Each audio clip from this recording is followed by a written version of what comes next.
Oke banget ya aksi band Jambul ini teman-teman. Yang di rumah pasti ikutan tersepona. Terpesona kan? Kalau band The Kills-nya si Unyil mah lewat. Maaf nih Nyil, Otan harus berkata sejujurnya.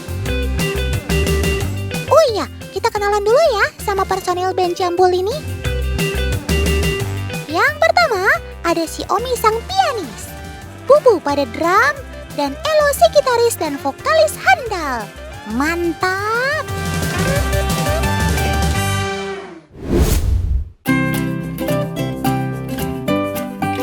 Hei yang di rumah, Otan tebak kalian pasti salah fokus sama Jambulnya sobat-sobat Otan ini kan? Yap, mereka ini adalah jenis ayam Polan teman. Nah, yang jadi ciri khasnya sudah pasti karena jambul yang ada di kepalanya itu teman. Gayanya rock rabis gitu deh. Uniknya, bulu-bulu di kepala sobat Otan ini tumbuh lebih panjang dibanding ayam-ayam lainnya. Sampai-sampai matanya ketutupan deh. Ya, kalau gitu kamu nggak bisa lihat betapa kerennya Otan dong sob.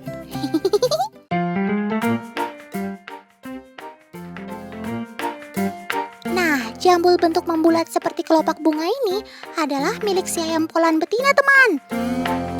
Mereka cantik-cantik ya teman. Sobat Otan ini dikenal sebagai ayam yang berasal dari negara Polandia. Menurut sejarah, ayam ini dibawa oleh bangsa Mongol ke Eropa Tengah dan Timur, lalu dikembangbiakan di sana.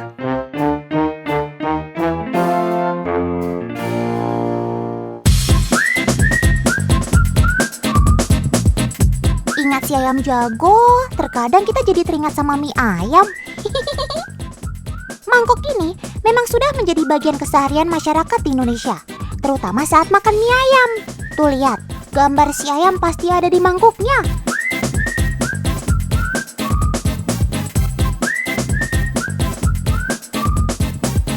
Gak cuma ada di tukang mie ayam pinggir jalan saja.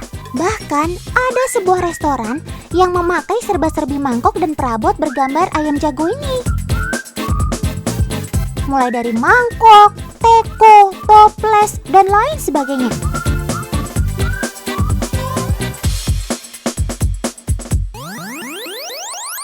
Di pabrik ini nih, mangkok-mangkok ayam jago dibuat.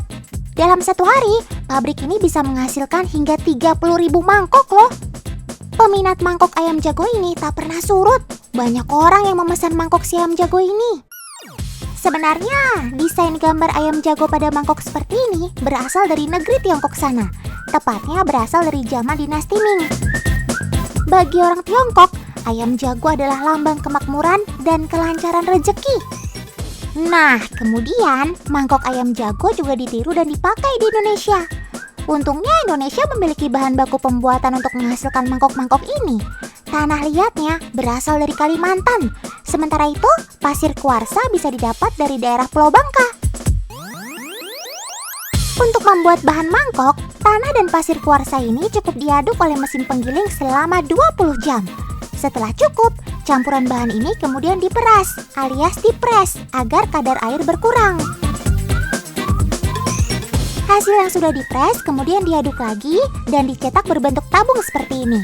Lalu dipotong-potong dan kemudian siap dicetak. Kalau sudah dicetak, tahap selanjutnya adalah pemanasan.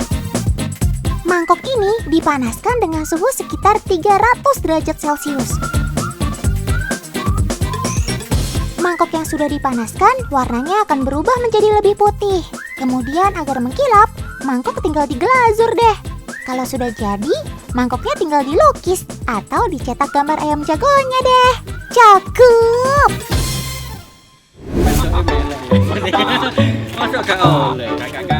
Weleh. Ternyata paman-paman ini toh yang umbar ayam sembarangan. Wih, ternyata mereka bawa banyak ayam yang cantik-cantik loh teman. Otan jadi salfok alias salah fokus. Kayaknya Otan gak asing deh sama paman-paman ini. Walah, Otan ingat sekarang, mereka dari komunitas ayam ekor panjang Surabaya. Wah, ternyata mereka lagi asik kumpul sama si ayam ekor panjang. Paman, Otan mau ikut kenalan sama ayamnya ya.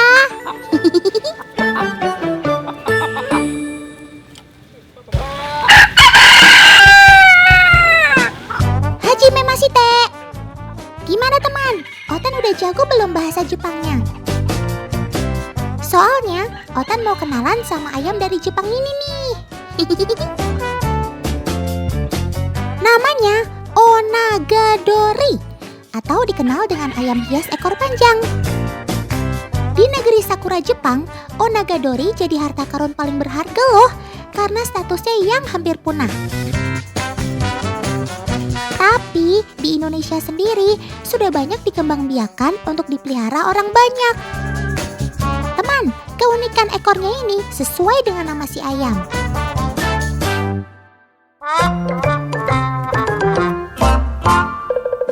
Onagadori berasal dari kata O yang berarti ekor, naga bermakna panjang, dan dori berarti unggas. Selain ekor panjangnya yang bisa menjuntai hingga 10 meter, Onagadori juga punya hobi unik nih teman. Pasti kalian udah sadar dong dari tadi. Yaps, Onagadori gemar bertengger seperti burung teman.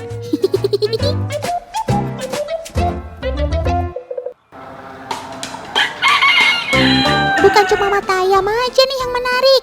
Otan masih punya info lain untuk kita kulik. Asik.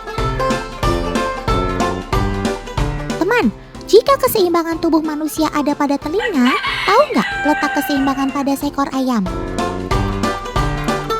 Ya, betul. Wah, teman-teman Otan semuanya pinter. Benar, keseimbangan ayam terletak di kepalanya. Ia termasuk hewan yang memiliki keseimbangan kepala yang sangat hebat.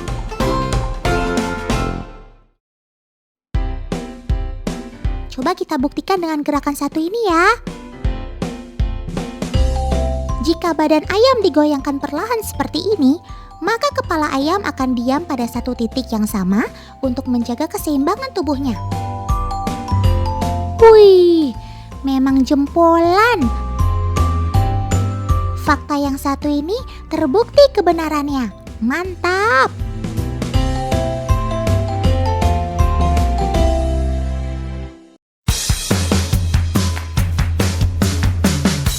Kehebatan keseimbangan kepala dan leher ayam ini hampir mirip-mirip dengan kemampuan penyeimbang alias stabilizer kamera kekinian loh. Tuh lihat, dengan penyeimbang kamera ini, kita bisa mengambil gambar video dengan objek yang bergerak menjadi lebih stabil. Gambar seperti tidak mengalami guncangan sedikit pun. Ini tentu saja tidak bisa kita lakukan hanya dengan memegang kamera biasa memakai tangan kosong. Gambar kita bisa seperti gempa bumi, alias tidak stabil. Pada tahun 1975, seorang berkebangsaan Amerika Serikat bernama Garrett Brown berhasil menciptakan kamera yang stabil bernama Steadicam. Steadicam ini dipakai pertama kali pada tahun 1976 pada film Bone of Glory. Kemudian pada tahun 1991, Martin Philip Stevens menemukan dan mengembangkan penyeimbang kamera tangan untuk gambar bergerak dan kamera video yang disebut GlideCam. Sejak saat itulah, penemuan dan pengembangan teknologi penyeimbang kamera berkembang hingga saat ini.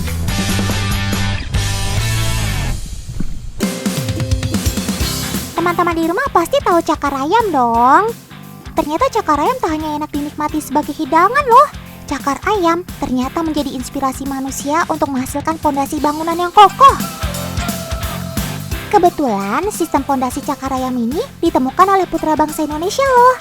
Nama penemu dan pencetusnya adalah Profesor Dr. Insinyur Sediatmo. Pak Sediatmo terinspirasi dari cakar ayam yang kuat mencengkram tanah. Nah, inspirasi ini kemudian ia terapkan pada pondasi bangunan di tanah yang lembut atau tidak keras. Misalnya saja tanah rawa-rawa, tanah gambut, ataupun tanah persawahan.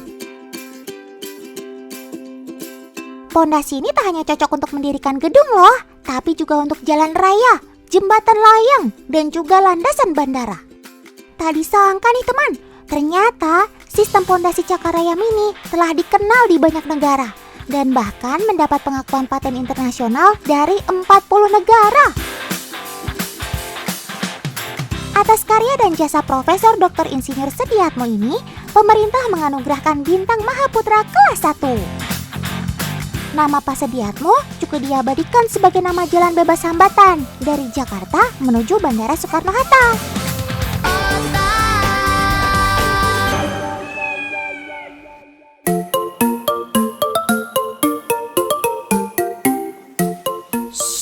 Teman-teman jangan berisik. Menurut pengamatan Otan, telur-telur ini akan segera menetas. Duh, Otan gak sabar nih buat ketemu teman baru. Tuh, telurnya sudah mulai bergerak-gerak. Udah ada yang menyembul sedikit dari balik telur. Sepertinya itu mirip mata. Oh, bukan, itu adalah hidung. Lidahnya mulai kesana kemari. Sepertinya ia sedang meraba sekitarnya melalui lidahnya. Hitung bareng-bareng ya. 1, 2, hore! Selamat datang ke dunia bayi Bi, alias bayi biawak. Wah, lucu banget kamu Sob. Pasti kamu masih kaget ya dengan udara di luar telur. Maklum, kamu kan dipendam ibumu di dalam tanah selama 9 bulan sampai akhirnya menetas. Udah kayak manusia aja ya. Berbeda dengan buaya, biawak tidak akan menunggu telur-telur yang telah ditanamnya. Ibu biawak hanya akan menggali tanah hingga 1 meter, lalu menaruh telurnya di situ. Telur yang dihasilkan bisa mencapai 10 sampai 20 butir.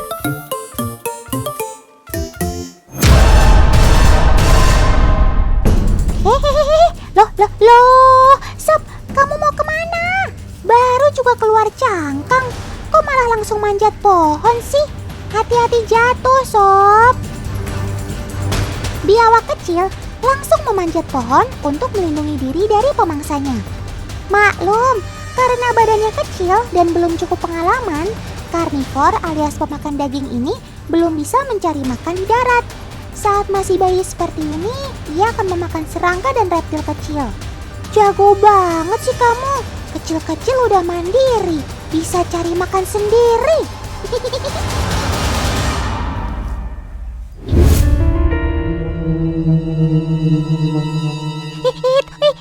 Itu, ada biawak lepas. Biawak gede banget lagi. Hai, ngapain kamu mendekati kerumunan orang? Nanti kamu ditangkap loh. Maksud Otan, nanti kamu diikat terus dikarungin. Ayo kabur.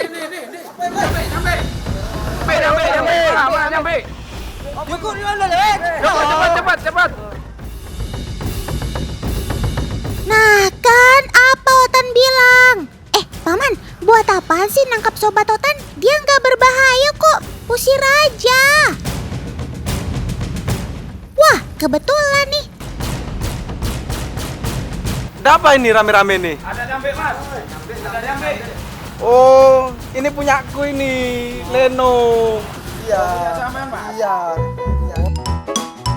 Nah loh, ternyata biawak raksasa ini milik Pak Polisi. Siap.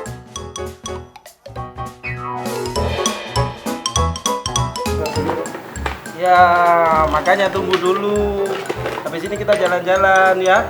Tunggu dulu ya, ambilin bajunya ya. Ya, diam dulu. Teman, kenali nih si Leno, biawak kesayangan Kavian. Sesibuk apapun Kavian mengabdi kepada masyarakat, ia tetap menyempatkan waktu untuk Leno. Widih, keren banget kamu Leno. Mau kemana sih? Pakai naik mobil segala. Otan kalah kelas deh sama kamu. Si Leno tampak tenang dan sangat menikmati perjalanan, teman. Segera naik. Kami ulangi, kereta api jurusan Bandung-Surabaya akan segera berangkat. Naik kereta api, tut tut tut. Siapa hendak turun ke Bandung, Surabaya?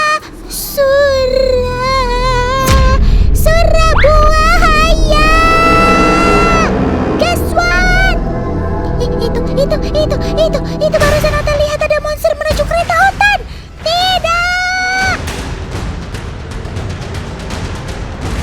Pemasinis, ada Godzilla mau menyerang kita. Lontok! Tolong! Wah, kok dia diam aja ya? Tunggu, kayaknya Otan salah lihat. Godzilla kan cuma ada di film aja. Terus yang tadi itu siapa dong?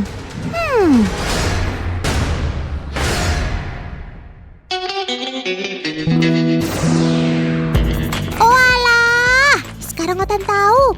Ini kan sobat Otan yang namanya Argus Monitor, bukan Godzilla betulan. Dan kereta serta rumah-rumahan ini juga hanyalah miniatur. Otan hampir aja ngompol karena ketakutan lihat kamu, Sob. Teman, reptil dengan nama latin Varanus panoptes ini masih masuk dalam keluarga Varanidae alias biawak. Biawak ini berasal dari Australia dan Papua Nugini. Teman, tahu nggak yang paling unik dari reptil satu ini apa? Yaps, tepat sekali. Argus Monitor bisa berdiri hanya dengan 2 kaki layaknya manusia. Posisi ini disebut dengan tripod alias kaki 3. Ya, ia berdiri bukan pakai kaki 3 betulan sih, tapi pakai 2 kaki belakangnya dan dibantu dengan ekornya yang kokoh. Walah, kamu gak ngerasa pegel ya, Sob? Tapi bukan tanpa alasan dia berdiri seperti manusia, teman. Posisi tripod dapat membantu Argus untuk memantau keadaan di sekitarnya. Atau bisa dikatakan sebagai salah satu bentuk pertahanan Argus Monitor dari segala serangan musuh dan cara ia mencari mangsa.